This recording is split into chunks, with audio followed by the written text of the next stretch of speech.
and gentlemen, what is up? I am the guy, the Super Spy, and I am with season 4, episode 2, my review of Dragon Ball Super. The Secret of the Unleashed Superhuman Water. Now, the episode starts off on a weird planet. Well, on an unknown planet. And this guy that looks like a dog, and it's basically his face is a blue dog. And then 3 guys show up out of nowhere, and then he says, "You finally come."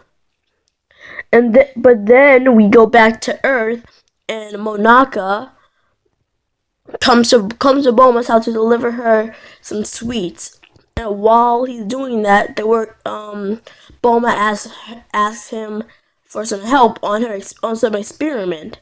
And while that's happening, Goten and Trunks, who you see on the screen, are just flying around and then they find Monaka's truck. So then they go in the back and they find this sword, and Trunks pulls out a sword.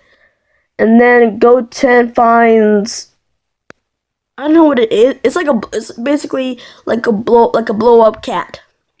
So then it gets bigger and bigger and bigger, and then the doors close, and then Trunks' sword pops it, and then when they try to open the door, it won't work. Then Monaka runs out of Bulma's house because he still needs to make another delivery, and he gets in the spaceship while Goten and Trunks are still in it, and then he flies off into space. And then when he lands on planet Potafu, I think that's how you say it, Potafu, he opens the trunk and finds Goten and Trunks frozen solid. And then they're cooling off in some water. And while that's happening,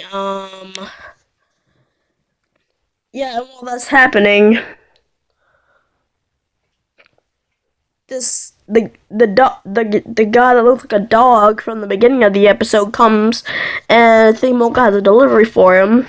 And then the same 3 guys come back, but with a gang of guys who look exactly like him, and they're about to attack the guy and Monaka. So then Goten and Trunks step in, and since they're really powerful, they kick the crap out of all these guys, and then the guys retreat.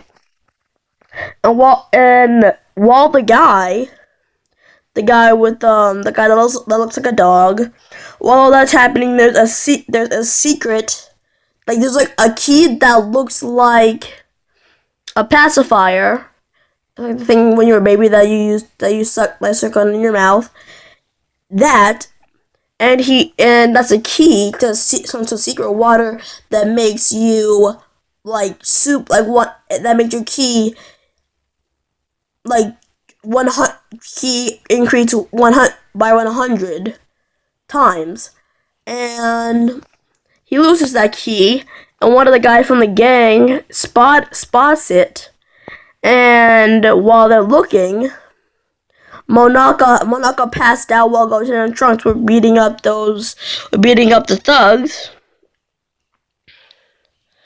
So then Monaka's just knocked out on the ground, and while they're looking for that key, the thugs have Monaka hijacked, and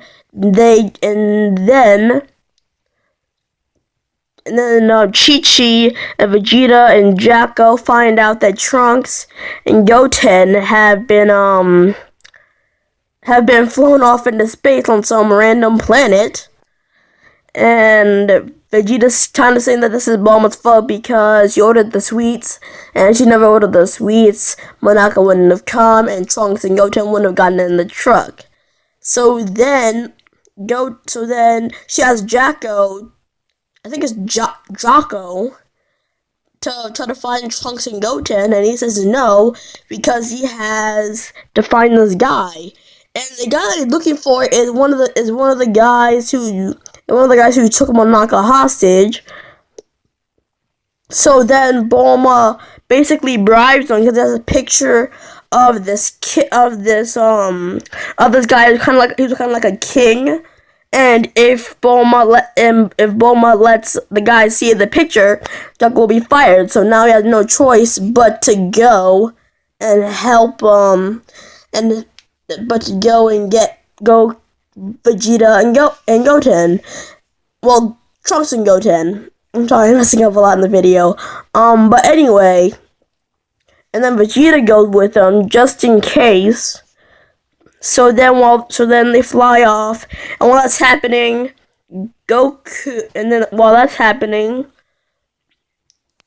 Bulma has to tell Chi-Chi that Goten and Trunks are lost on another planet, and obviously Chi-Chi's upset because not only does she care about Goten because that's her son.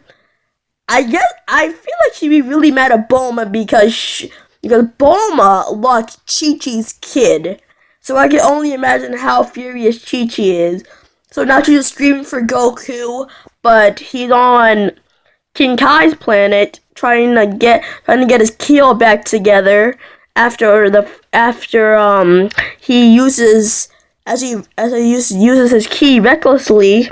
So and then he shoots a full power blast around King Kai's planet, and then he turns around to block it, and then he's saying that his health is back to normal. And then that almost kills King Kai. It doesn't almost kill him, but it really stuns King Kai and the people and the monkey and the cricket. So then they're just saying, if your health's fine, why can't you just go to Beerus's planet and go to Beerus's planet? And then Goku says he'd love to, but Whis is not there, so he can't. So then he shoots a Kamehameha, and then while that's happening, Vegeta and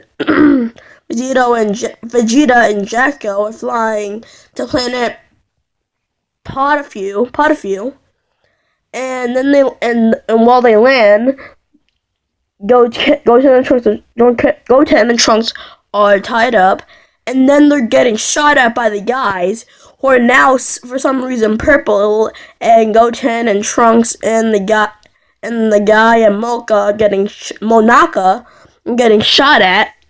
So then Vegeta and Jakko arrive, and Jakko is shocked because one of the guys, like I said earlier, was the guy that Jakko was looking for.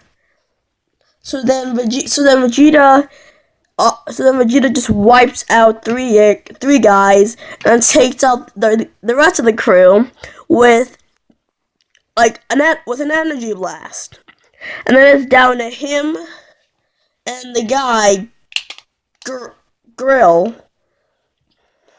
And then anyway, Vegeta was so cocky, but we should all know that by now because he's Vegeta and his pride. And then some of the purple goo from everyone else doesn't really rub off of Vegeta, but it like how Majin Buu absorbed someone. That's what the purple juice, I guess, the purple water did to Vegeta. So anyway,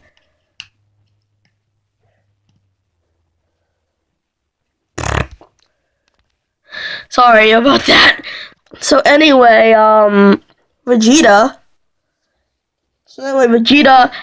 has lost all his ki, and then as the episode ends, there is a purple clone of Vegeta out of the purple water, and then the episode ends there. And I wish it wouldn't have ended there, but it did. And that is my season 4 episode 2 review of Dragon Ball Super. The Seal on Planet Potterview, The Secret Unleashed Superhuman Water. See ya.